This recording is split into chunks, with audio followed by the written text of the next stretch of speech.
I have singer राजा राकेश। आप सबके छोट भाई भोजपुरिया परिवार के गोड़ छुए गोड़ लागतनी।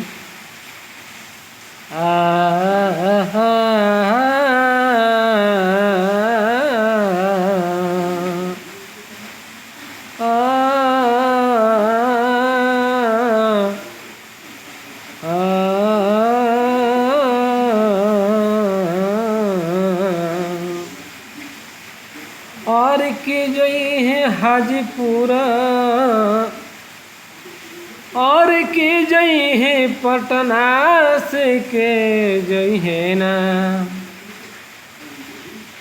के जई है हाजीपुर और के रे जई है पटना से के जई है ना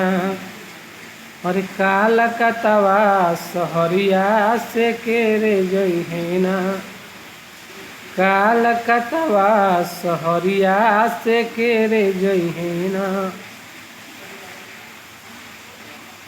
और बाबा जई है हाजीपुर भैया जई है पटना से सैया जई है ना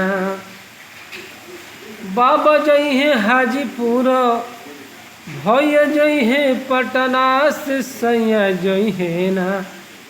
कालकतवा सहरिया से सैया जई है ना कालकतवा सहरिया से सैया जई है ना के लई है जोड़ा साड़ी और के लई है कंगना से के लई है ना के लई है जोड़ा साड़ी केर लई है कंगना से के लई है ना अरे मोर मंग के सिंदूरवा से केरे लई है ना अमोर मंग के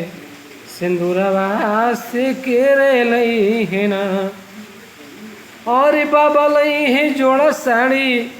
भैया लई है कंगना से सैया लई है ना बाबा लई है जोड़ा साड़ी और भैया लई है कंगना से सैया लई है ना अरे मोर मंग के सिंदूरवा से सैया लई है ना